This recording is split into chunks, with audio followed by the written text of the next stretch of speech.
Ya, shalom para sahabat pelayanan. Ya, kita bertemu lagi di petang hari ini. Ya, pada jam 7:22. Ya, bersyukur karena kebaikan Tuhan pada petang hari ini. Ya, saya berkesempatan sekali lagi untuk mengungsikan kebaikan Tuhan lewat daripada firman Tuhan.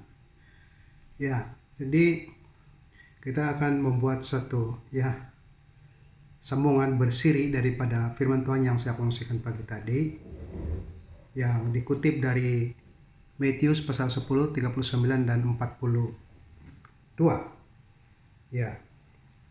Jadi kali ini ada satu pembahasan lagi yang perlu kita jawab, karena yang merupakan persoalan yang sangat penting.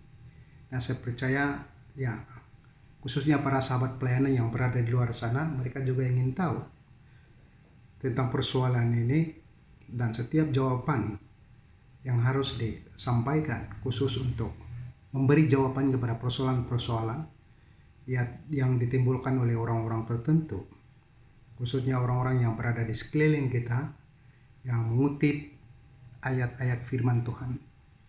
Ya. Jadi kita akan melihat pada petang ini, ini juga merupakan satu persoalan yang famous. Ya, bukan berlaku di Malaysia saja, bahkan di Indonesia, bahkan di seluruh dunia. Ya, dan saya percaya sudah banyak orang yang menanggapi atau menjawab persoalan yang sedang berlaku. Ya, namun pada petang ini, sebagai hamba Tuhan, saya juga diberi tanggung jawab oleh Tuhan untuk memberi jawaban semampu mana yang mungkin untuk memberi pencerahan tentang perkara yang berkaitan. Jadi pada petang ini tema kita, benarkah Yesus utusan Tuhan atau Yesus mengutus dirinya sendiri? Nah, tajuk ini sebenarnya merupakan persoalan yang dipersoalkan oleh orang, dan kita akan menjawab sesuai dengan apa kata firman Tuhan yang terdapat di dalam firman Tuhan itu sendiri. Jadi di Matius 10 ayat 39 dan 42. Jadi mari kita membaca terlebih dahulu firman Tuhan yang berkaitan. Haleluya.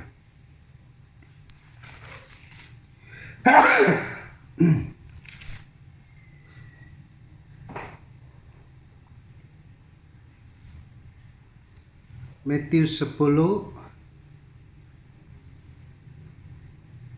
39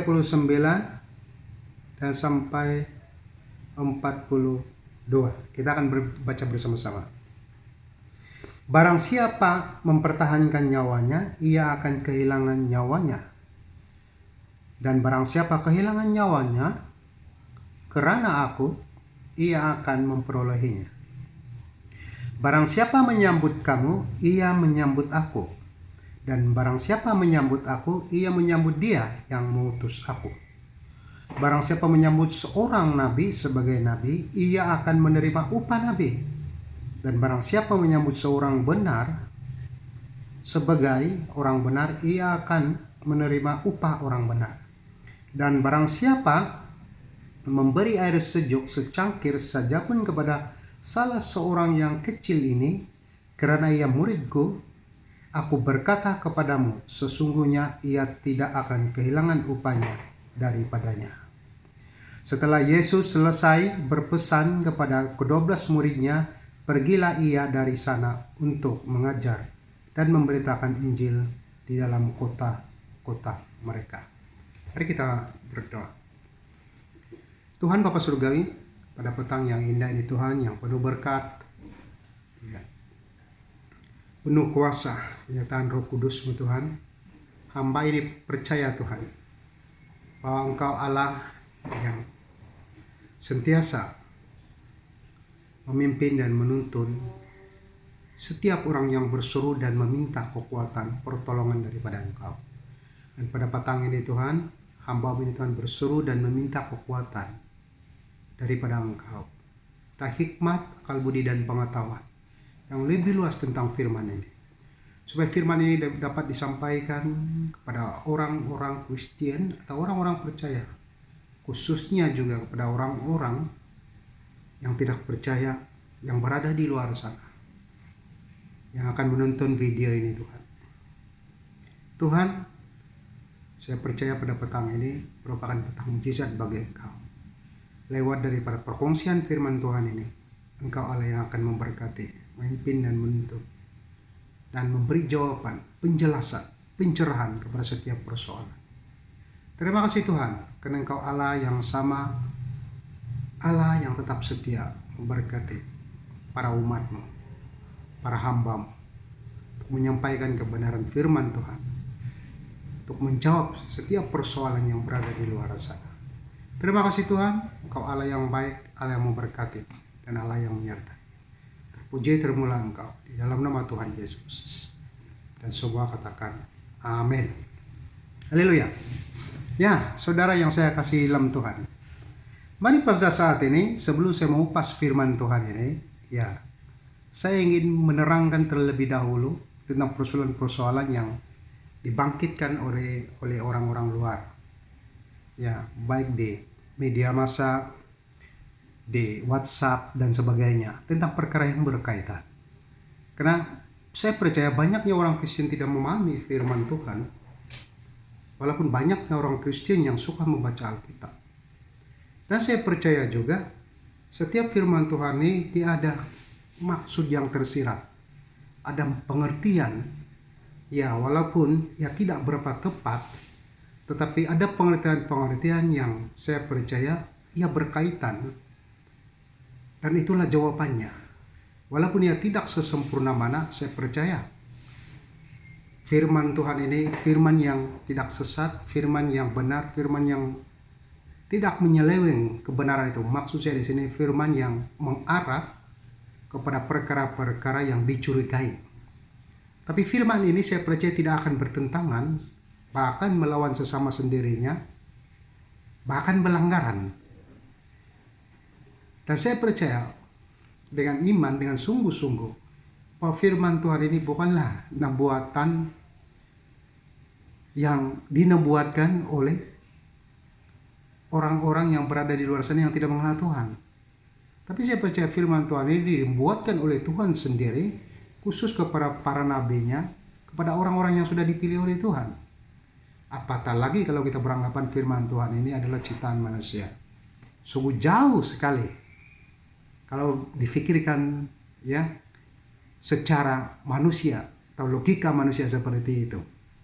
Nah, persoalan-persoalan di luar sana yang dipersoalkan oleh banyak orang, ya, kalau Yesus itu adalah Tuhan, kenapa dia seringkali mengatakan di dalam Injil bahwa dia merupakan seorang utusan? Dan kalau Yesus adalah Tuhan, kenapa Yesus perlu mengutus dirinya sendiri? Bukankah lebih baik Yesus mengutus para nabinya? Kan itu lebih mudah daripada dia sendiri yang mengutus dirinya sendiri, dia yang susah jadi manusia, susah-susah jadi manusia dan melakukan pekerjaan penebusan. Nah, ini kita harus sadari nih, ini persoalan orang luar sana. Apa kata firman Tuhan? Seluruh manusia, semua manusia tak kira nabi atau sesiapa yang namanya manusia dalam dunia ini sudah berdosa. Tiada seorang pun layak untuk menebus dosa manusia. Sebab yang berdosa itu manusia, yang menebusnya harus manusia. Tapi kalau Tuhan mencari di seluruh dunia ini, tiada seorang pun layak. Karena mereka semua sudah berdosa, kata firman Tuhan. Jadi bagaimana? Siapakah mereka yang layak untuk menebus manusia? Yang harus bertanggung jawab tentang rencana Tuhan. Tentang rencana Tuhan, bahwa Tuhan mau menebus dosa manusia itu. Kalau pergi ke surga, tiada manusia di sana. Di surga tiada manusia. Yang ada malaikat dan Tuhan. Jadi malaikat juga tidak layak. Sebab mereka juga bukan manusia. Yang ditebus ini manusia yang berdosa. Jadi kita harus paham tentang perkara ini. Jadi haruslah seorang manusia yang diutus oleh Tuhan harus kudus. harus benar, harus suci hidup dia, dan dia tidak berdosa, baru layak untuk menebus dosa manusia. Karena firman Tuhan berbicara, Tuhan tidak menghendaki lagi pengorbanan-pengorbanan binatang yang dilakukan oleh Taurat. Tuhan tidak menghendaki lagi itu. Jadi apa yang Tuhan perlukan adalah seorang manusia yang kudus, yang suci, yang benar untuk menebus dosa manusia. Dan sebab itulah, apa kata Yohanes 1?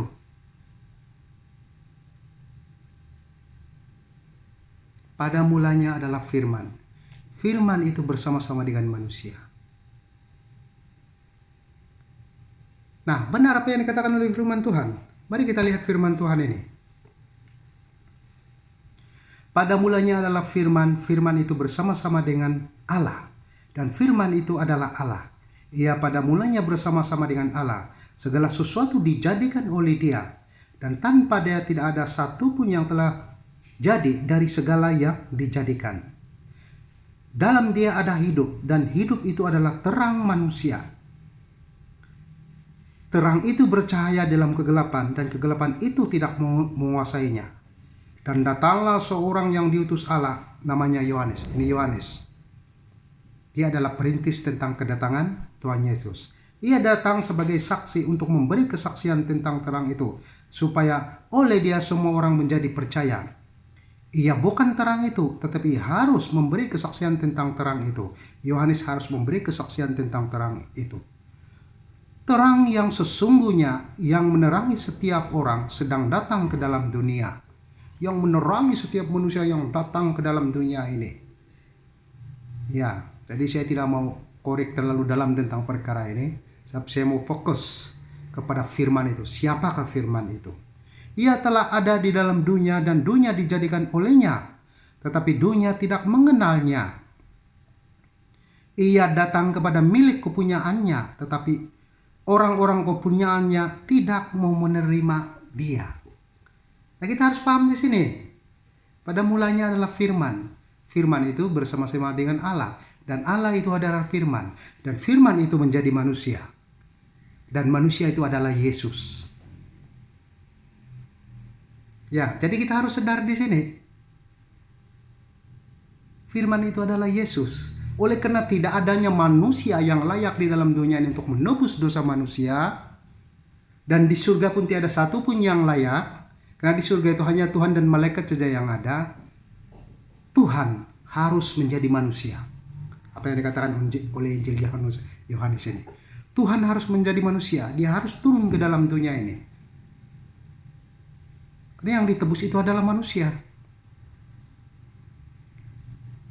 Dan manusia itu adalah Yesus. Nah, kita karena paham di sini. Ya, hanya Yesus saja yang boleh menebus manusia. Karena Dia suci, Dia kudus, Dia benar. Dia saja yang layak. Nah, itulah sebab orang Kristen memanggil Dia sebagai Tuhan dan manusia. Itu sebab kita panggil Dia Tuhan Yesus Kristus. Ya, sebab di sisi lain Dia ada ketuhanannya, dan di sisi lain ada kemanusiaannya. Sebab Tuhan sudah menjadi manusia. Ya, ada apa visi misi Dia? Visi dan misi Dia ke dalam dunia ini adalah untuk menebus dosa manusia. Nah, persoalan kita pada saat ini, adakah Yesus itu mengutus diri sendiri? Ataupun Yesus itu adalah utusan Tuhan, sesuai dengan tema kita. Benarkah Yesus itu adalah utusan Tuhan? Atau Yesus mengutus dirinya sendiri? Nah, kita juga harus paham sisi ini. Ya, kalau Yesus diutus oleh Tuhan bukan berarti Dia bukan Tuhan. Dan kalau Yesus mengutus dirinya sendiri sebagai Tuhan, itu juga bukan satu masalah. Dan itu juga bukan berarti Dia bukan Tuhan. Karena Dia sudah jadi manusia. Kalau Dia mengutus dirinya sendiri. Nah, kesilapan utama kita ini, ya, para penyangkal, bahkan di kalangan orang Kristen sendiri, lebih melihat kepada sisi manusia Yesus itu sendiri, tapi tidak melihat kepada sisi ketuhanan Yesus. Kalau kita melihat kepada sisi ketuhanan Yesus, sudah percaya. Kita mengakui Yohanes pertama ini, firman yang telah menjadi manusia, kita mengakui apa yang dikatakan oleh Yohanes ini. Bahwa Yesus itu adalah Tuhan. Yesus adalah firman Tuhan. Dalam berarti kata lainnya, percakapan Tuhan. Firman, Tuhan berfirman. Adakah mereka terpisah? Tidak. Nah, ini sudah dijelaskan oleh Dr. Bambang Nursena, ya, oleh pendeta Esra Soru, dan banyak lagi para pendeta yang hebat-hebat di Indonesia yang menjelaskan tentang perkara ini. Dan sebab itulah, ya, Yesus ini, ya, kita akui adalah utusan Tuhan, tapi di sisi kemanusiaannya. Kalau dikatakan Yesus ini adalah Tuhan yang mengutus dirinya sendiri, kita juga akui di sisi ketuhanannya. Sebab apa kata firman Tuhan di sini? Yang ayat ke-9 dan ke-10 ini. Ayat ke-10 dan ke-11 ini, ia telah ada di dalam dunia dan dunia dijadikan olehnya. Dia sudah datang ke dalam dunia dan dia adalah yang telah menjadikan dunia ini. Tetapi dunia tidak mengenalnya. Ia datang kepada milik kepunyaannya, tetapi orang-orang kepunyaannya itu tidak mau menerima dia. Nah, ini bermaksud bahwa Tuhan itu mengutus dirinya sendiri. Dia tiada diutus oleh sesiapa lagi, oleh Tuhan-Tuhan yang lain atau sesiapa lagi. Apa yang digambarkan oleh, ya, para penafsir dari Kristen yang sesat. Orang mengatakan Tuhan itu ada bapaknya, ada ibunya di surga, dan dia ada utus, dia diutus, ada sebagainya. Nah, itu salah tafsiran semua. Kita mempercayai Tuhan itu satu, Tuhan itu esa. Tapi pada masa yang sama, kejamakan Tuhan itu kita juga mempercayainya. Ketritunggalan Tuhan itu kita juga mempercayainya. Dan kita mau menerima dia. Ya, so kalau kita melihat firman Tuhan ini, ya, pada mulanya adalah firman Tuhan. Oke, firman Tuhan. Itu bersama-sama dengan Allah, dia cakap. Ya, seperti saya. Pada mulanya adalah Pastor Live. Dan percakapan Pastor Live bersama-sama dengan Pastor Live. Saya sedang bercakap-cakap dengan saya dan percakapan saya bersama dengan saya. Lebih kurang begitu pengertian dia. Adakah saya terpisah dengan kata-kata saya? Terpisah dengan firman yang keluar daripada mulut saya? Tidak. Itu tetap saya.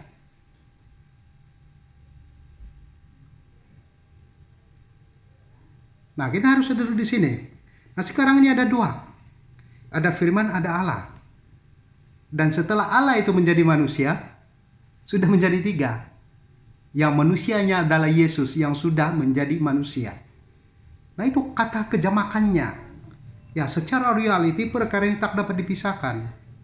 Orang Kristen harus menerima ketritunggalannya. Yang trinya itu adalah pribadinya. Yang tunggalnya itu adalah keesaannya. Ya, seperti saya. Ya, saya ada roh, saya ada percakapan, dan saya ada tubuh. Adakah saya terpisah dengan cakap saya? Adakah saya terpisah dengan roh saya? Adakah saya terpisah dengan tubuh saya? Tidak, tetap. Satu adalah saya. Pasti live. Nah, begitu juga dengan Tuhan. So, kalau kita mengatakan Tuhan itu tiada firman, itu berarti Tuhan itu tidak boleh bercakap, dia bisu. Kalau kita mengatakan Tuhan itu tiada roh, itu berarti Tuhan itu pernah almarhum. Tuhan itu pernah mati, sebab tiada roh. Nah, tak lengkap lagi di situ. Jadi Tuhan seharusnya ada roh, yaitu yang dipanggil oleh orang Kristen Roh Kudus. Itulah roh Tuhan. Walaupun tiada seorang pun yang dapat melihat Tuhan. Ya, pribadi Tuhan itu karena dia adalah roh. Tiada seorang pun yang pernah berjumpa dengan dia, melainkan Tuhan menampakkan dirinya seperti cahaya, seperti menampakkan dia kepada Nabi Musa. seperti api dan sebagainya.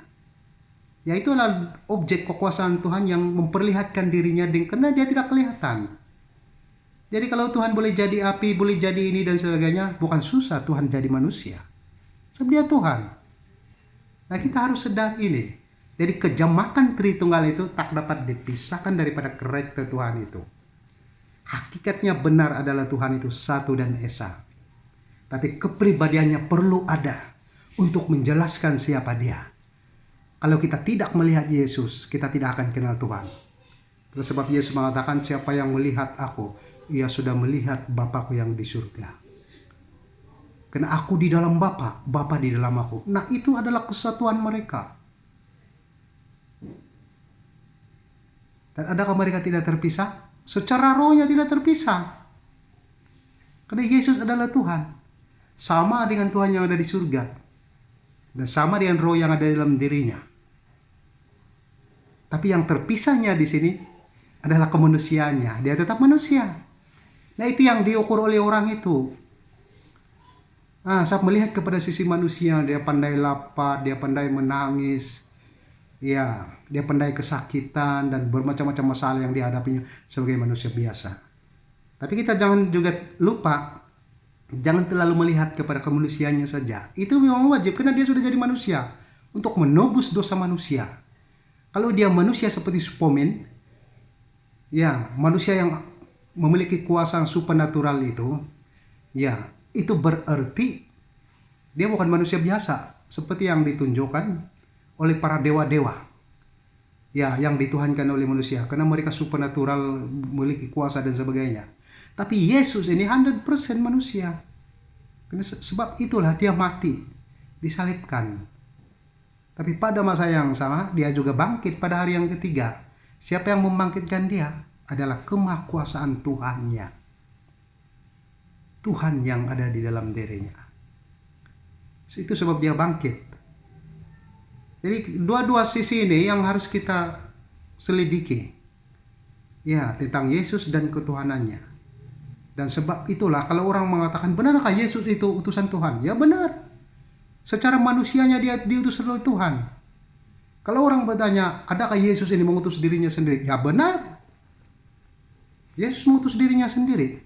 Sesuai dengan apa yang dikatakan oleh Yohanes di sini. Sebab kalau kita tidak mengakui perkara ini, sudah bertentangan tentang firman Tuhan. Sudah berlawanan, berlanggaran. Ia tidak benar lagi, sudah menjadi ajaran sesat. Nah, sebab itulah apa kata firman Tuhan di sini? Ia telah ada di dalam dunia, dan dunia dijadikan olehnya. Tetapi dunia tidak mengenalnya. Ia datang kepada milik kepunyaannya. Tetapi orang kepunyaannya tidak mau menerimanya. Ia datang kepada milik kepunyaannya. Berarti Yesus mengutus dirinya sendiri. Ya, tiada kuasa lain-lain. Tiada Bapa Tuhan, Ibu Tuhan, dan sebagainya. Dia sendiri yang mengutus dirinya sendiri dalam dunia ini untuk menjadi manusia. Nah, mari kita lihat di ayat-ayat yang tadi itu. Yang telah dipersoalkan oleh banyak orang tentang perkara yang berkaitan.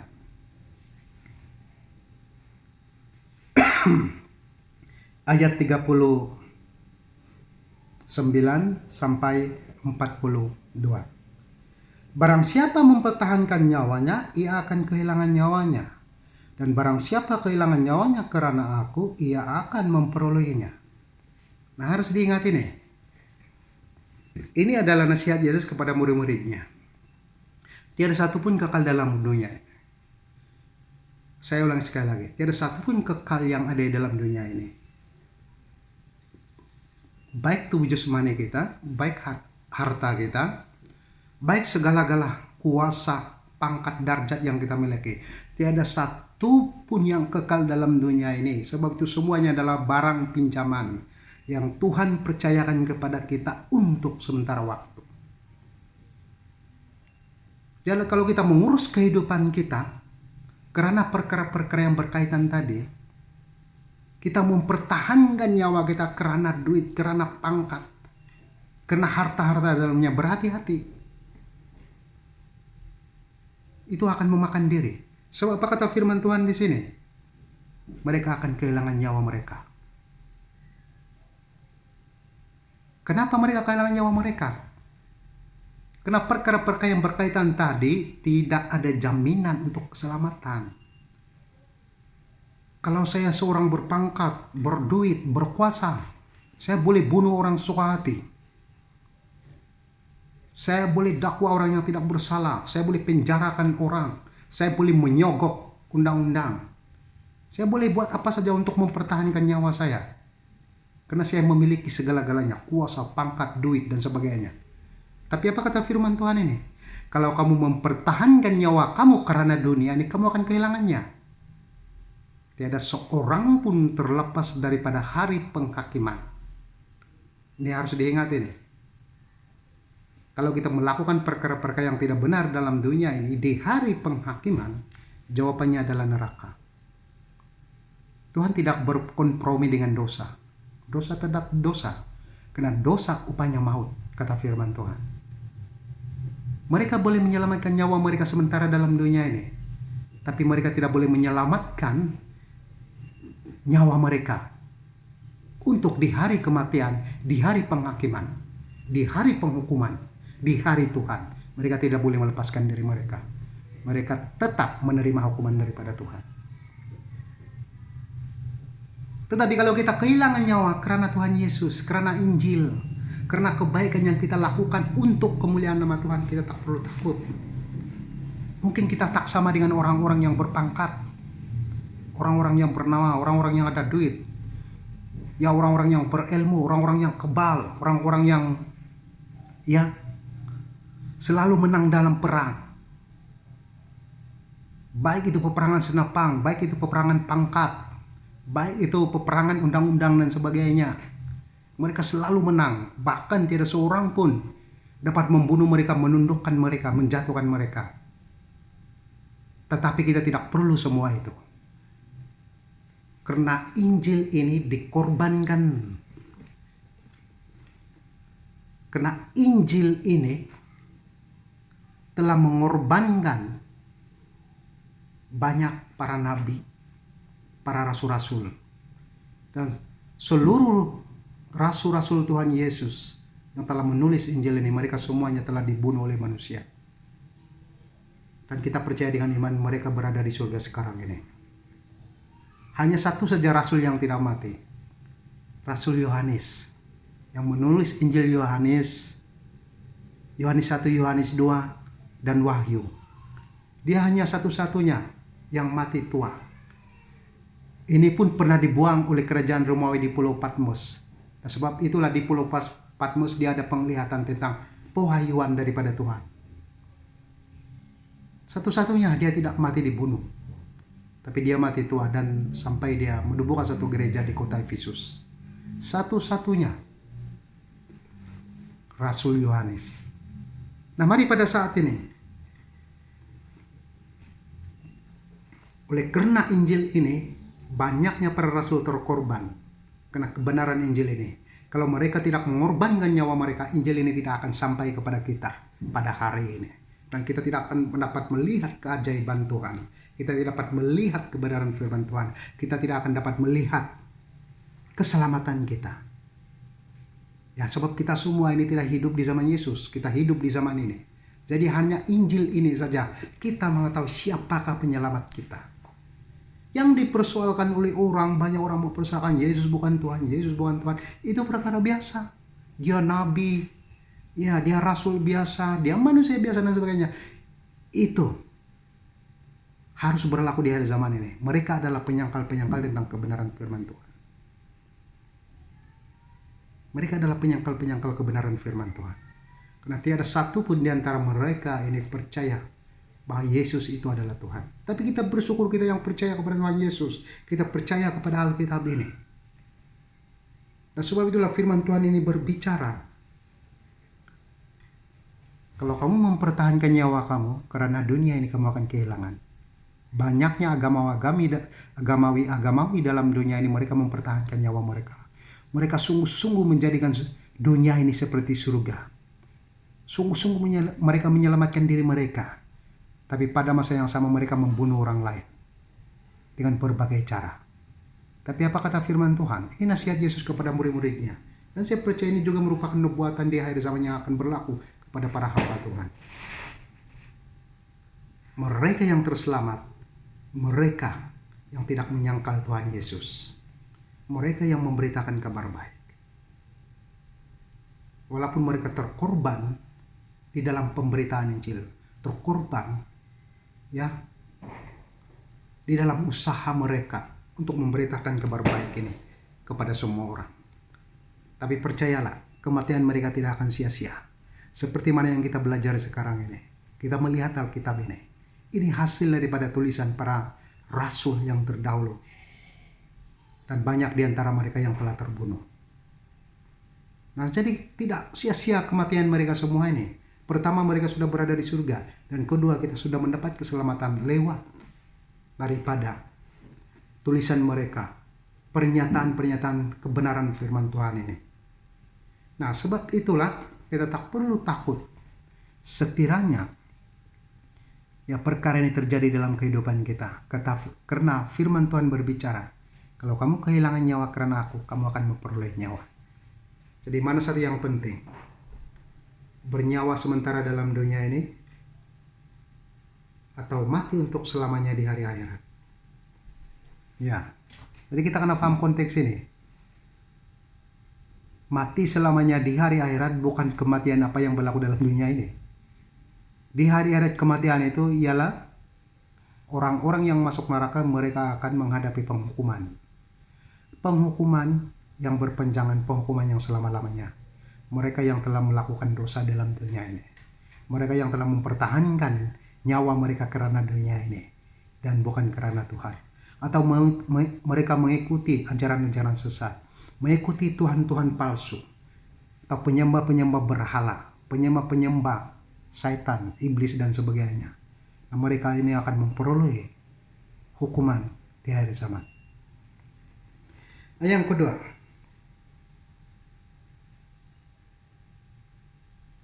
barang siapa menyambut menyambut kamu, ia menyambut aku. Dan barang siapa menyambut aku, ia menyambut dia yang mengutus aku. Nah, kenapa pentingnya hamba Tuhan itu disambut dengan baik? Karena dia adalah utusan Tuhan Yesus. Seperti Yesus diutus oleh Bapanya di surga. Kalau 2000 tahun yang lampau para muridnya menyambut Yesus dengan hati yang terbuka dan menerima pengajarannya, dan mereka diselamatkan. Begitu juga di zaman ini. Setiap hamba Tuhan, para pastor, ya, para pendeta, khususnya hamba-hamba Tuhan yang diutus oleh Tuhan kepada sesebuah bangsa, kepada sesebuah gereja, di mana-mana saja. Mereka itu adalah utusan Tuhan. Kalau kita sudah menerima mereka dengan hati terbuka, menerima pengajaran mereka, mudahnya kita diberkati. Kenapa? Apa kata firman Tuhan di sini? Kalau kita menerima mereka, berarti kita menerima Yesus. Sebab mereka itu adalah utusan Yesus. Seperti mana Yesus mengutus para murid-muridnya. Dan para hamba Tuhan ini, para pastor ini adalah utusan Yesus. Yesus mengutus mereka. Dan mereka menjadi berkat bagi sebuah keluarga Kristen. Nah, sehingga ke hari ini, banyaknya para hamba Tuhan tidak dihormati.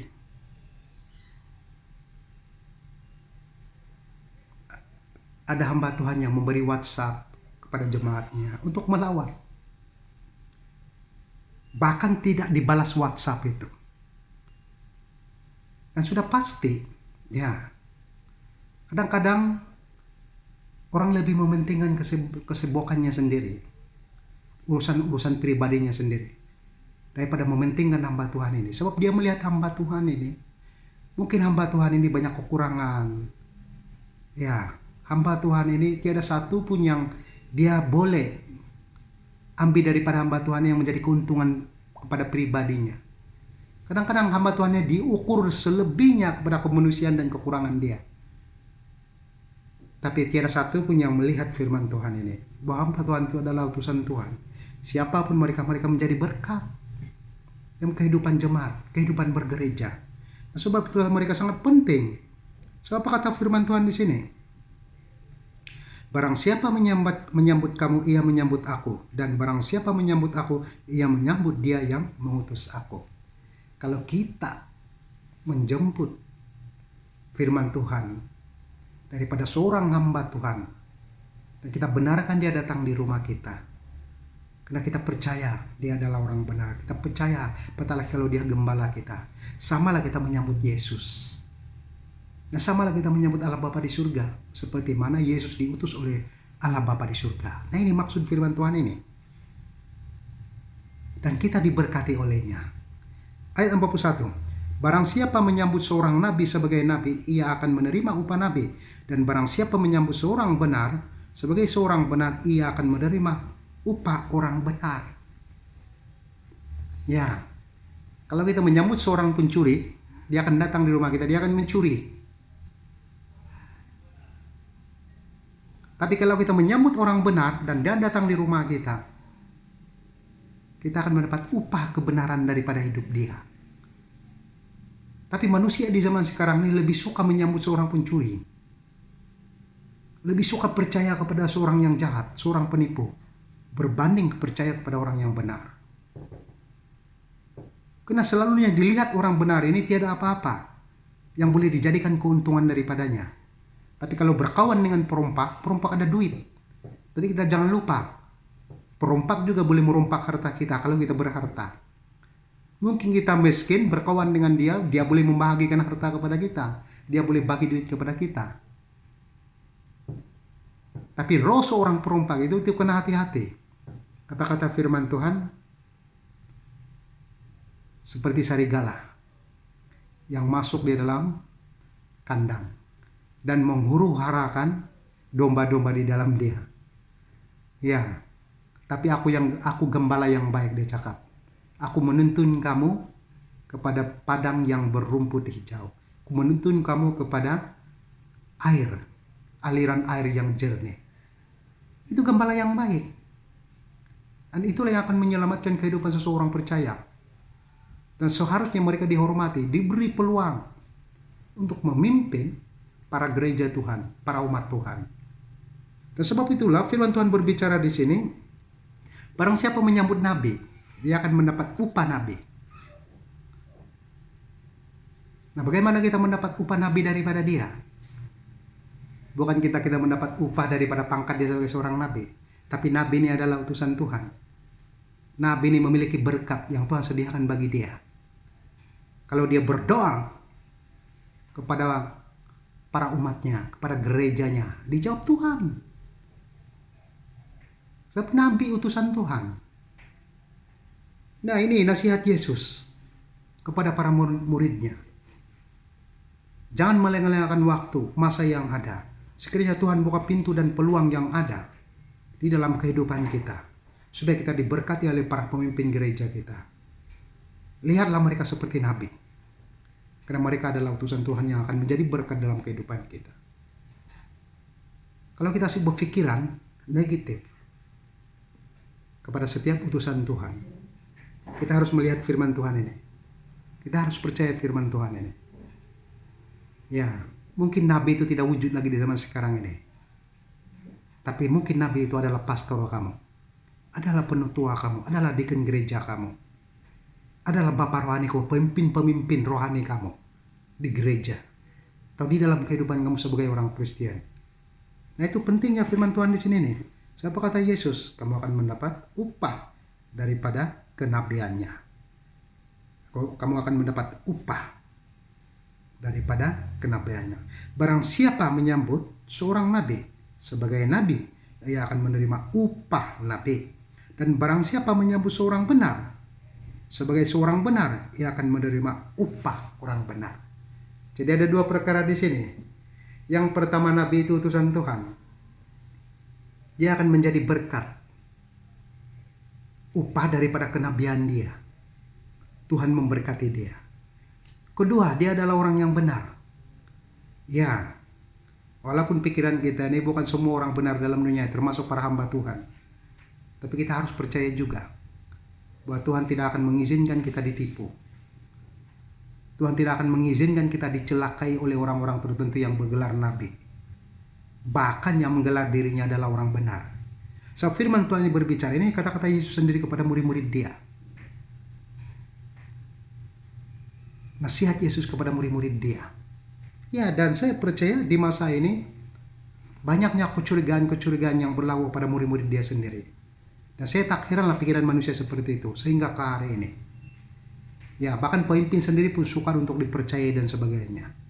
Kalau Yesus sendiri pun sukar untuk dipercayai, apatah lagi para hamba Tuhan di zaman ini.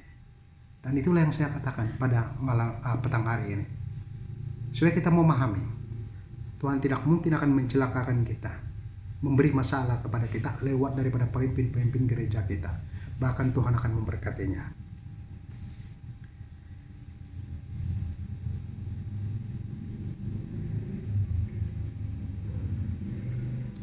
Dan barang siapa memberi air sejuk secangkir saja pun kepada salah seorang yang kecil ini, karena ia muridku, aku berkata kepadamu, sesungguhnya tidak akan kehilangan upahnya daripadanya. Karena dia muridku, kata Yesus. Ya, pada mulanya Yesus menyebut nabi, mewakili hamba Tuhan, menyebut orang yang benar, mewakili hamba Tuhan, atau mewakili sesiapa saja yang benar. Tapi ayat yang terakhir ini apa yang Yesus katakan kepada murid-muridnya? Secangkir air kau beri, air sejuk kepada salah satu daripada muridku, dia cakap. Ya, bukan semua, salah satu daripada murid dia. Ya, sebab yang Tuhan utus yang terbaik di sebuah gereja itu bukan semua, salah satu daripadanya yang terbaik Tuhan beri. Sebab itulah bukan semua orang jadi pastor. Saya yang jadi pastor ini pun saya bukan suka-suka jadi pastor, ini bukan pilihan saya. Tuhan yang memilih saya jadi pastor. Tuhan yang hantar saya di Johor ini. Jadi saya salah satu daripada ribuan orang, puluhan orang, sebagai contoh, yang telah dipilih oleh Tuhan untuk menjadi pastor dan dihantar ke Johor ini. Ya, saya salah satu daripada murid Tuhan Yesus, sebagai contoh. Itu sebab saya berada di sini. Jadi Tuhan sudah memilih saya sejak semulanya.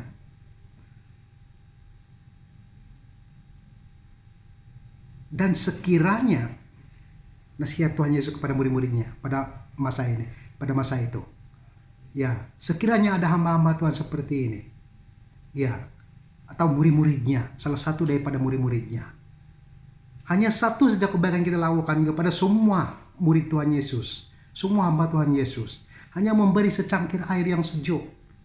Mungkin daripada kesejukan air ini memiliki pengertian yang luas tentang perkara ini.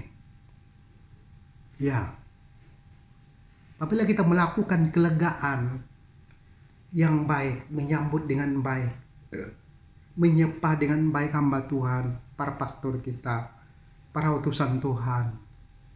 So, mereka ini salah satu. Tuhan tidak memerintahkan kepada kita untuk mengabdikan diri kepada banyak gereja, kepada banyaknya hamba Tuhan. Tapi salah satu daripada utusan Tuhan yang menjadi hamba Tuhan, menjadi pastor dalam gereja kita, dan kita memberi kelegaan kepada dia. Air sejuk ini bermaksud memberi kelegaan, memberi kesenangan kepada dia, mau memberkati dia. Percayalah, kita tidak akan kehilangan berkat. Kita tetap diberkati oleh Tuhan sesuai dengan rencana Tuhan. Karena firman Tuhan ini berbicara,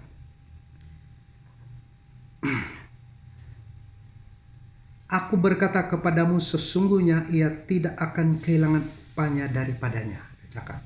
Pun kecil saja perkara yang kita lakukan kepada hamba Tuhan yang diutus oleh Tuhan itu. Kita tak perlu melakukan terlalu banyak perkara kepada semua hamba Tuhan. Hanya satu saja hamba Tuhan. Mungkin dia gembala kita, pastor kita. Kita melakukan kebaikannya sedikit untuk dia. Kita tidak akan kehilangan berkat. Ini janji Tuhan. Dan ini nasihat Yesus kepada para muridnya. Dan ini juga yang harus dilakukan oleh murid-murid Tuhan sehingga ke hari ini. Para pengikut-pengikut Tuhan. Para jemaat Tuhan. Para gereja-gereja Tuhan.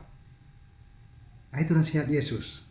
Dan akhir sekali apa yang dikatakan oleh Yesus di sini kepada muridnya. Setelah Yesus selesai berpesan kepada ke-12 muridnya, pergilah ia dari sana untuk mengajar dan memberitakan Injil di dalam kota-kota mereka. Adakah Yesus pergi begitu saja? Tidak.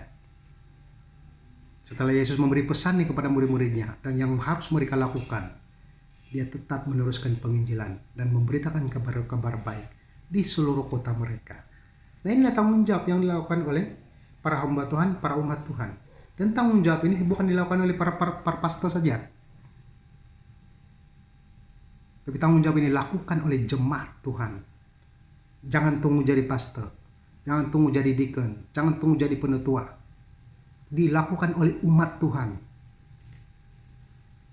Seperti apa yang Yesus lakukan, yaitu memberitakan perkabaran Injil kepada banyak orang. Nah, inilah maksud utusan. Kita semua diutus ini. Tiada seorang pun yang layak dipanggil utusan karena dia berpangkat, dia seorang pastor dan sebagainya. Tidak. Utusan ini kepada semua orang, umat Kristen, memberitakan kabar baik. Dan kita harus percaya perkara ini merupakan satu kekuatan. Apa yang dikatakan oleh kitab Roma. Injil adalah kekuatan Allah yang akan menopang setiap orang yang memberitakan perkabaran baik kepada semua bangsa. Jadi ini saja perkongsian daripada saya yang berkaitan tentang firman Tuhan. Tema kita pada petang hari ini, benarkah Yesus utusan Tuhan atau Yesus mengutus dirinya sendiri? Terima kasih dan Tuhan memberkati.